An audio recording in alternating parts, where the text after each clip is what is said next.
Wilfredo Hernandez here on behalf of the Brooklyn Community Pride Center. Hi, Jackie Adoshkin with Immigration Equality here at the Brooklyn Community Pride Center with Julia. And today we're here to launch the LGBTQ New Americans Oral History Project. Julia is our first narrator, and it is Saturday, May 21st, 2016. Great. So, what is your name? My name is Julia. Great. And where did you grow up, Julia? I grew up in a South Asian country. And what was that like? It was good. Yeah, I liked my country. It was nice. What was your favorite thing to do when you were growing up? As I grew up, I was more into my studies, like my school and all that. So, yeah.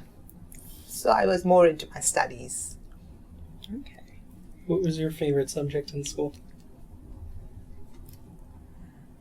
My favorite subject in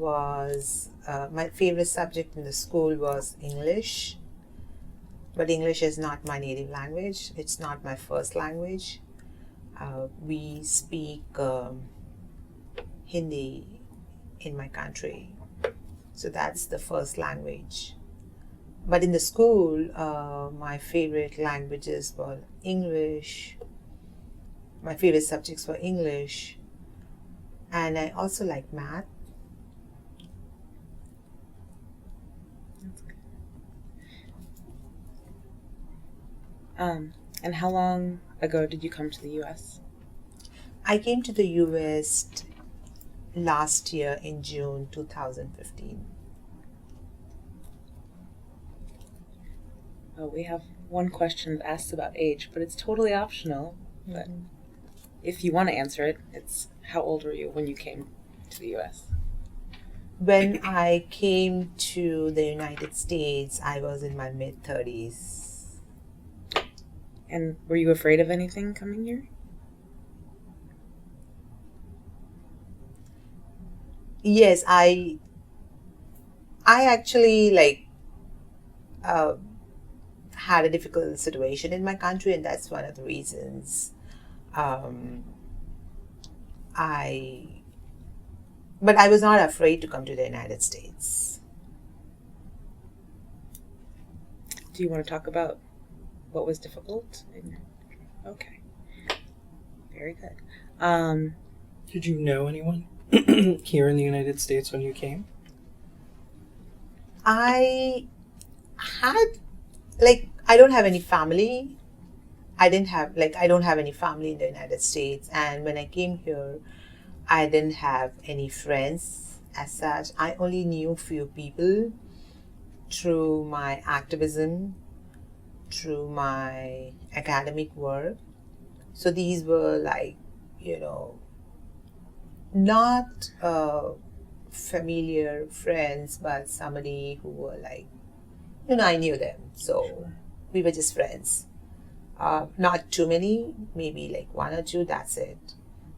And we were we were connected on Facebook, that's it.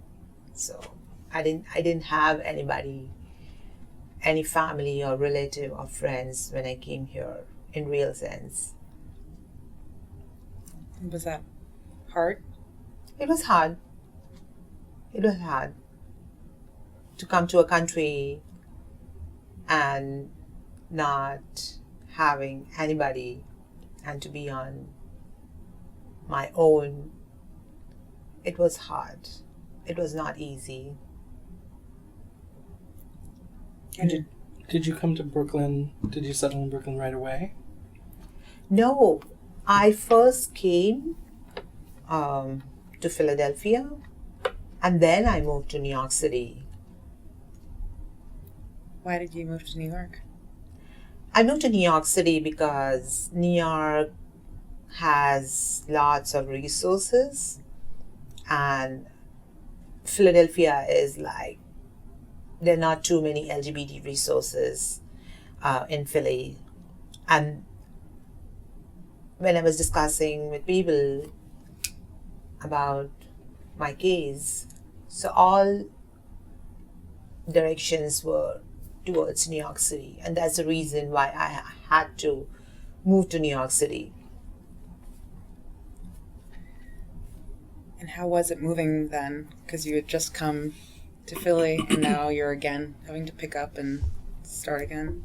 It was not easy because as I don't have any friends, any relatives, any family members in New York City, it was not easy for me to move to New York City because I didn't know anybody here. I didn't know like what to do, who to ask, who to approach. So it was really, really a hard situation for me. It was only when I started writing to my friends in my network and asking for help, they put me in touch with few people in New York City, and that's how I got few connections. Can you maybe go into a little bit more detail and paint a picture for us of what your first day in New York City was like? First day? Your first day in New York City? My first day in New York City was amazing because a friend came with me from Philly just to, the friend had some work in New York City, and then he said, okay, let me also travel with you. And then, so I first arrived to New York City. I came by megabus, and so that was my first exposure. And I didn't know anything. Like, I didn't even have a map with me to go around. I didn't know anything about the subway. So, but like I just got few tips from my friend, and then I said, okay, let me do it. So I only had the address of the place where I had to go, and then it was like, I just can't explain in words, but it was amazing experience, like coming into New York City by a megabus and not knowing anything, just going into the subway and then getting a metro card and then swiping a card for the first time, and riding the subway car for the first time, getting off at the location where I wanted to go, coming out of the subway and then asking for directions. It was amazing. Cool. What was the most surprising thing for you when you arrived here? And here can be either Philly or New York. I don't know, because the city from where I am is a vibrant city, and a lot of times New York City and my city are compared together for having similar traits. People say that New York City and my city, my birth city, they never sleep. So they work like 24 hours. And we have a similar transportation system back home, similar working culture, fast-paced life. And I have had a job, 9-to-5 job, so I know what it means to be fast-paced, and especially when somebody has to change 2 or 3 trains. So initially it was not surprising, because New York City has a diverse population. There are people from all around the world. So it was not, I didn't feel that I was in a new place, because I could see people from different background, different countries, different cultural background. So I felt like, okay, I'm also one of them. So nothing was like surprising as such.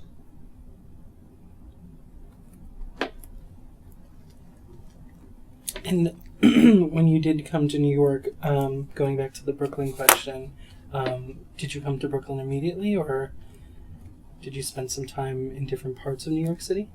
I initially, when I came to New York City, I first stayed at Upper West Side for a few months.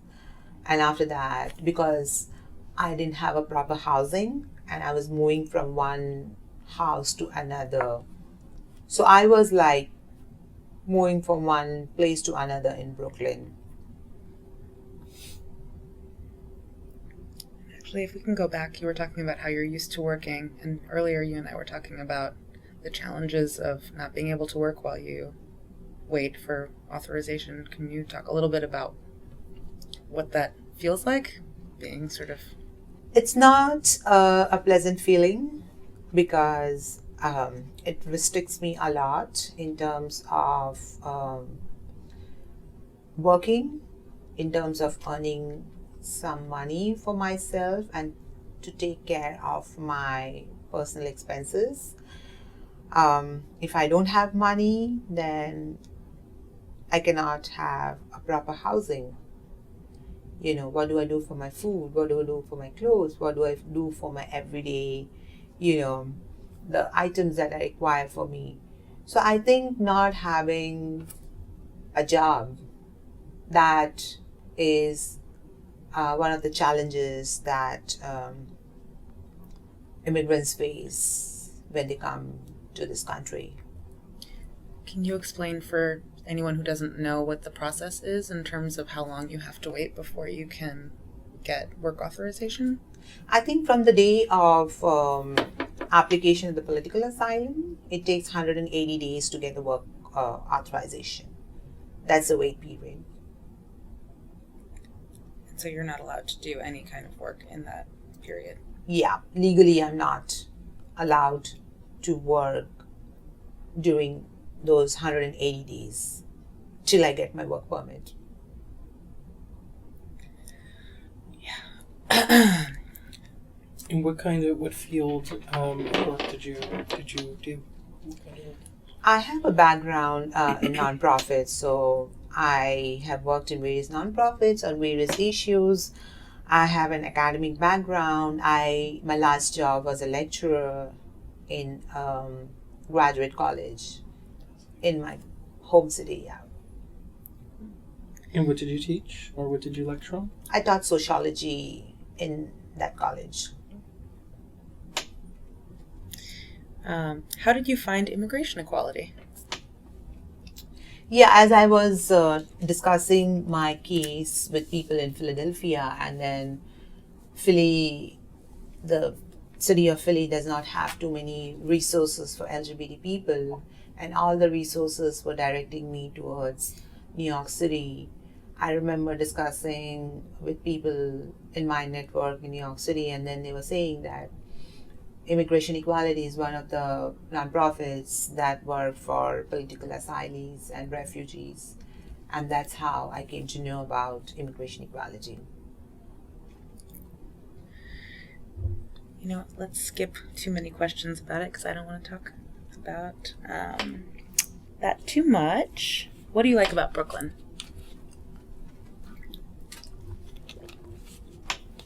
I don't know how to describe it, but Brooklyn is good. I find that each neighborhood is different. Each neighborhood is diverse. Brooklyn is good. Brooklyn is good. The place where I live in Brooklyn is, it's quiet. It's nice. Yeah, places are well connected. By subway, by bus.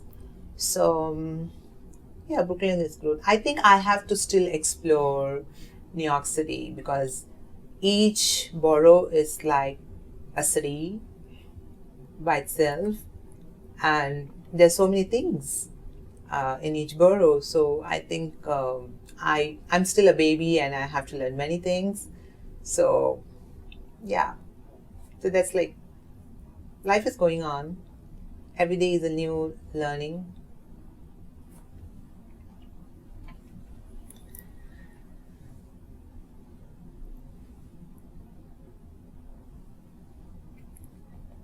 So it sounds like you're enjoying exploring in New York. Do you ever miss, where you grew up and where you were living before? I don't think I miss my place because there are a lot of similarities between New York City and the city where I was born and raised. So that way I feel that I am in my home city, because New York City has a mixed population. There are people from all around the world, people from different cultures, people from different countries, people speak different languages.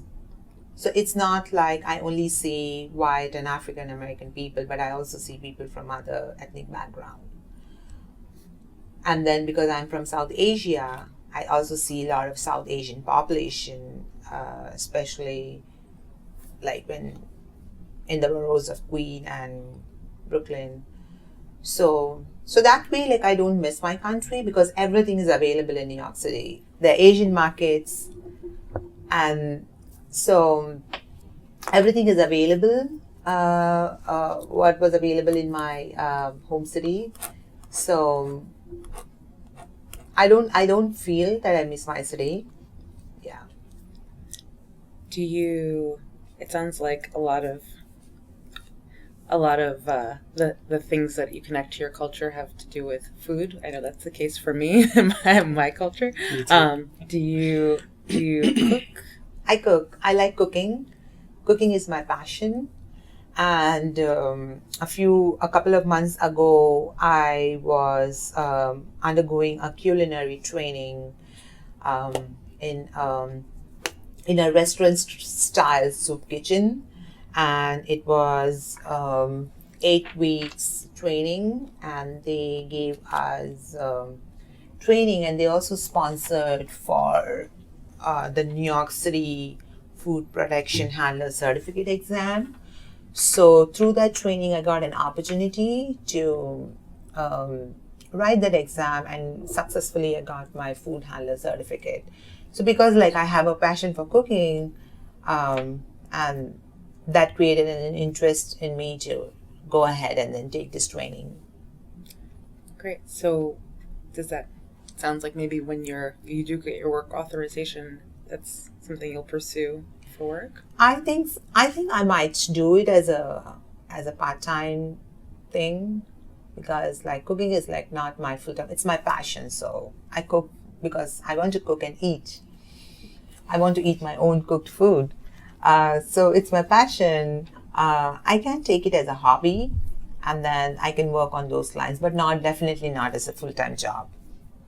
I never grew up dreaming to be in the food industry or to be a chef or something like that. That was never anything in my mind. But I do write a blog on food. But definitely it's not going to be my full-time job. It can be something like I can do a bartending or something like work on weekends. Yeah.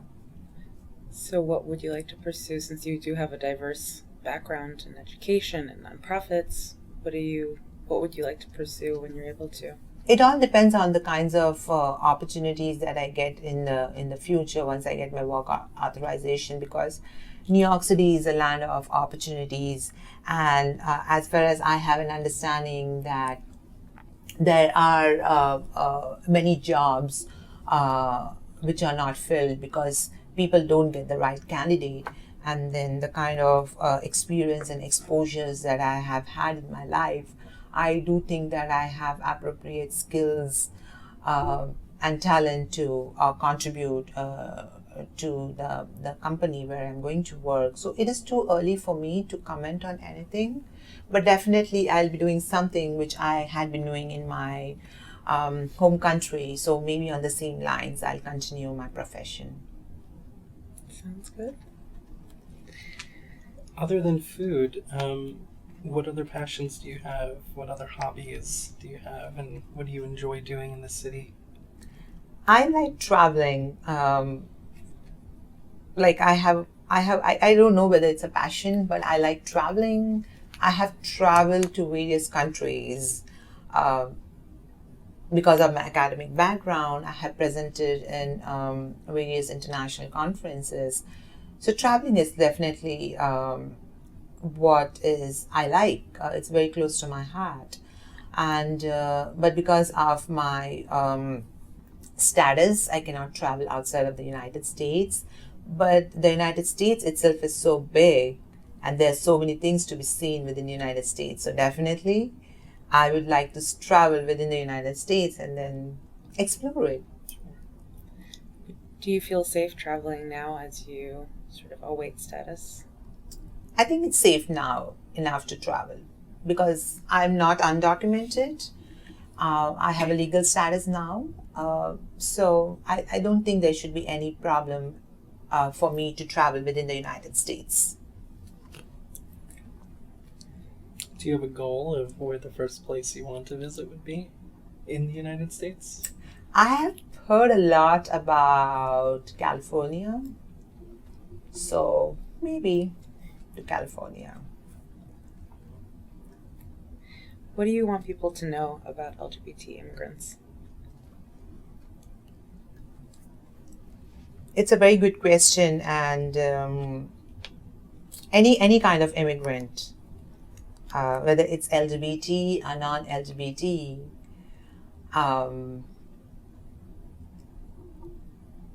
like I don't know how to express it, but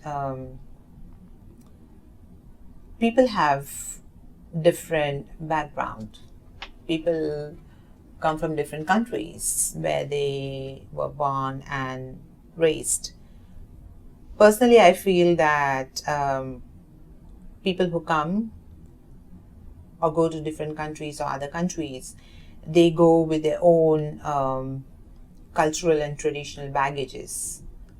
So they have their own understanding about the world. So people, so it's difficult when people go to any country which is not similar to their own cultural, traditional background, and especially when they are not white or they are not African American. They don't know anything about the country that they're going to. So it's people, and then it's a learning process, and it develops over a period of time. It will not happen in one day. And there are so many different things that people have to learn as immigrants. So I'm talking about not only just LGBT immigrants, but overall immigrants. Yeah, what kinds of hurdles do you want people to know about? You say, like, there's so many things you have to overcome. Can you name some of them? Yeah, definitely. Like South Asian culture is very much based on and associated with the different institutions of our society, like family, marriage, children. So the whole life of a person is based on these institutions. People get married, they have children, they take care of the children, their education, their marriage and all that. And they live as a family. But some of the issues that are different in a country like United States is like, because a lot of countries are conservative, orthodox.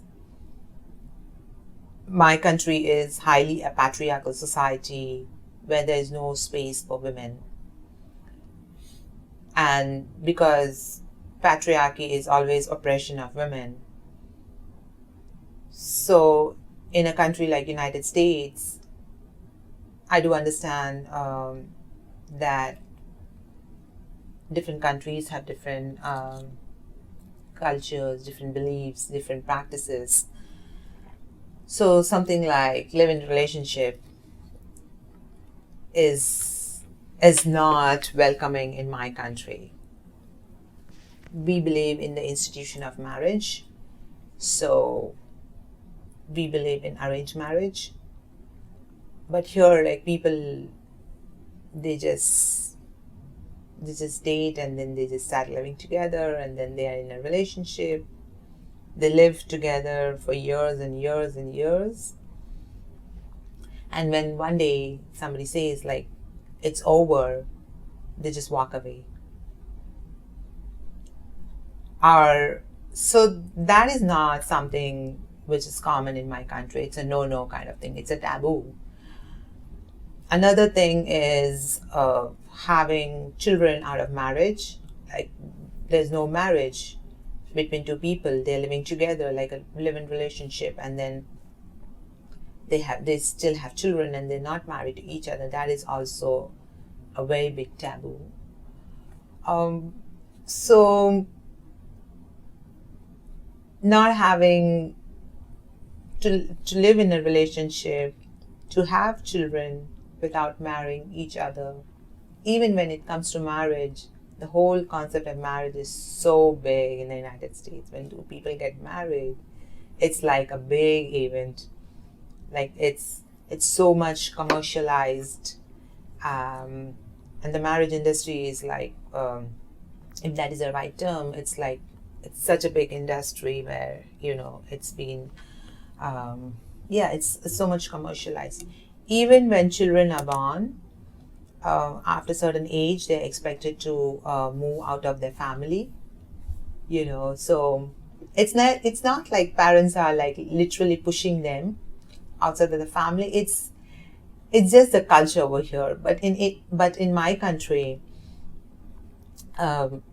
children are never asked to leave their parents' house. Even if children are getting older, they still live with the aged parents.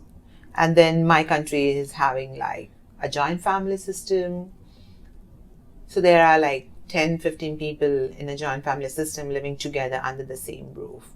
Even if like one or two person is earning for the whole family and the other people don't work, they don't earn, that is okay. But here in the United States, life is so much, I don't know if self-centered is the right term, but life is so much, it's so much individualistic. So there's no support system. If there's a family, there's a large family, then there are so many support systems. Somebody is not working, who's unemployed, can rely on the family back in my country. But somebody who is unemployed in this country and is not having any kind of support, financial support or emotional support or social support, then the life of that person is really, really not so pleasant. I have heard about the benefits, the government benefits in the United States, like the HRA benefits for people who are unemployed, food stamps, cash assistance, housing assistance and all that. But that is also only for a limited period of time. So I think the institutions play a very important role in the overall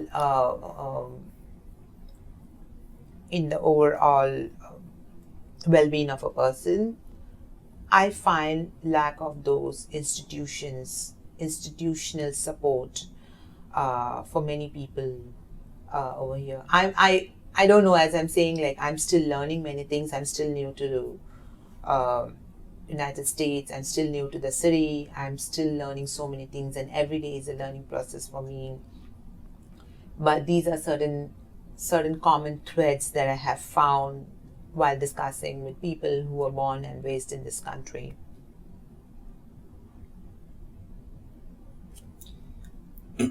You mentioned that you came here during June 2015, correct? And that was kind of during the height of the marriage equality movement, Pride Month for the LGBT community here in the U.S., and kind of the political, I think, beginnings of the electoral kind of season that we find ourselves in now. So, transitioning from your country of origin into this as an LGBT identified individual, how did you find that transition into this new kind of political atmosphere? It was not new for me to be in this kind of LGBT atmosphere because I started LGBT activism at a very young age. So I was still in my late teenage when I started my gender transition, male to female transition. And then I got involved into transgender rights activism. So, and I'm talking about late 1990s, back in my country. So I have that kind of a background. So, and I have always worked on, transgender rights issues, HIV/AIDS, research and all that. And then I'm aware of all the, LGBT politics and the discussion that is happening around the world. So when I came here in June 2015, I was in Philadelphia, and it was that time when the Supreme Court in the United States passed the Same-Sex Marriage Act. And so it was overwhelming, and I still remember going when this was passed in the Supreme Court in the United States. I went to near the Liberty Bell, and then there was a gathering, and then there were some politicians who came and addressed the LGBT population about this victory. Because I was engaged in these kinds of activism and LGBT issues, so it was not new, but it was overwhelming experience to witness and see the reaction of people. It was really, really good experience for me. If we're going to go into all of these politics, obviously we've made some strides in the U.S. around particularly gay and lesbian rights, but there's a lot of backlash, particularly against trans folks, with the terrible laws in North Carolina and all of that. Mm-hmm. How does it feel to come to a country where you're, seeking safety, and to see that this is sort of a negative conversation happening? I think when I was discussing my case with people in New York City, I realized that New York City is the safest city in the United States when it comes to protection of transgender rights and transgender people. And that is the reason I said, yes, I want to live in New York City, because this is the only city where I feel safe. There's so many laws which protect my transgender identity and status. There's so many laws under which I'm protected. So New York City is one of the best cities that I can say when it comes to transgender rights and protection. But yes, many things are happening against transgender people in other parts of the United States, which is not so pleasant. And it shouldn't be happening, because coming from a South Asian country where we already have the third gender Hijra identity in many parts of South Asian country, and then there are so many countries where there are so many developed countries in the West where a third option other than male and female is recognized officially. So I think coming to New York City was not the wrong idea. Yeah. I'm glad you're here. What do you want people to know about you? I'm not famous. I live a stealth life. and I'm happy with that. I don't want to, how do I say that? I'm happy with the kind of life I'm living because I don't want any kind of media attention. Can you repeat the question? I think I got What do you lost. want people to know about you? In general? Yeah, anything. So I'm a down to earth person. I'm shy, I'm reserved, I'm educated, I'm professional. I am an animal lover. I'm a non-smoker. Occasionally drink alcohol, but I prefer not to. And I have some professional achievements. And I'm good looking, I'm beautiful. Because like I am not famous, and I don't know whether I want to be famous as a transgender person or as a transgender celebrity, something like that. Because I have my own small world and I'm happy in that world. So it all depends on the kind of people that I'm going to be involved with, I'm going to live with, and I'm going to develop my friendship and other relationships. So my world is very small. Like I didn't even have a goal when I came here. I just came here, and so I just want people to just know me as I am, and just know me. Like I'm very straightforward, and I just speak. I'm very outspoken also. So everything just reflects in my personality. I'm just like this. So I'm not shady.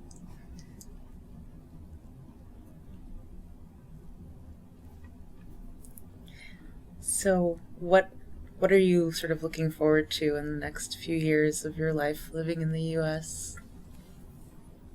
I have, in terms of education, I have completed my education. Like I have reached to the doctorate level. I've graduated. So in terms of education, I'm not sure whether I want to pursue another PhD. I'm not sure at this point of time.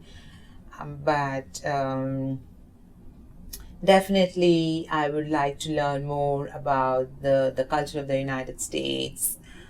Definitely I would like to live the US life that is expected from any immigrant.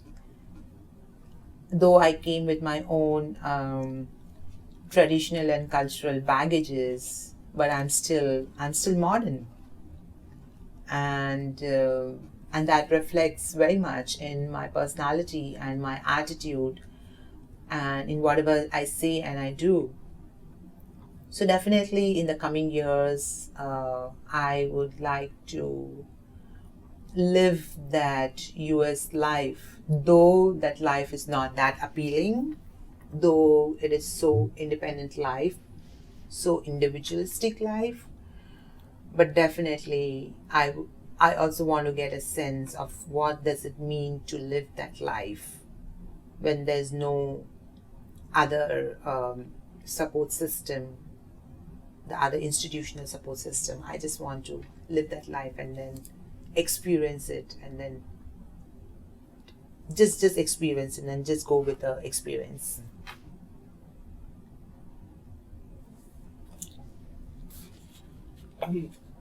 Is there anything else that you would want to add to the record today? I don't know, like for me, coming to New York City was a big decision. Coming to United States and then leaving my home country and then living here forever was a major decision. And then after coming to New York City, and the kind of like everything is so vibrant over here, and then so I have seen things happening at the lowest level, because that is how I started my life over here. Like, I didn't come here with any money. Like, I didn't have any savings when I came here. So I came with no money. I didn't have any family members. I didn't have any friends. It's only like slowly I started developing my network, getting in touch with people, and then slowly started making friendship. So everything was new to me. And I have learned a lot in the past 10 months since I have lived here in New York City. Sometimes I used to go to the soup kitchen to have my food. I used to get food from the food pantry to, cook food. Though I was not living in a permanent place, I'm moving from one house to another. Some places people allowed me to sleep on the couch for a month, and there were some places where I used to be in their house only for one night. So I have been in those kinds of situations, but still, because cooking was my passion and I cooked my own food, going to the soup kitchen. Definitely transportation was an issue for me, because I don't know what to do for a Metro card. But a lot of nonprofits, they help me, through their services. I just cannot imagine how my life would have been if these nonprofits were not there in New York City. So it had been a tough time for me, though I had good working experience, though I had good educational background, though I'm articulate, though I may not be speaking in an American accent, but still I'm articulate about certain issues. But still, as an immigrant, as an LGBT person, it's not that easy. It's so hard. When I go to the soup kitchen to eat my food, I see so many people who are born and raised in this country, in this city, who are completely dependent on those services. And then when I listen to their stories, when I listen to them, they always tell me, they always advise me that this country is so much commercialized. It's the capitalist model this country is having right now. They want people to buy. They want people to spend money. And if people don't have money to spend, if they don't have the power to buy, the power to purchase, then they are nothing. That's I have gone to the lowest level and understand things and understand certain situations through other people's experiences. But it also gives me an opportunity to know that yes, there are so many challenges of living in a new country where it's difficult. It's not that easy.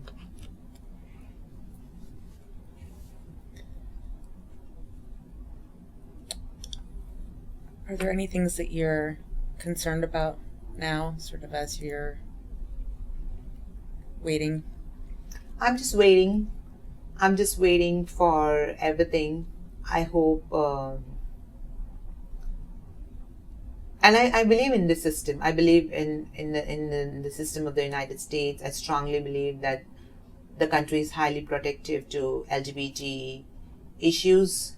So I strongly believe in the system. So I'm just waiting. Hoping that good things will come. So I have to be patient, and then I have to wait.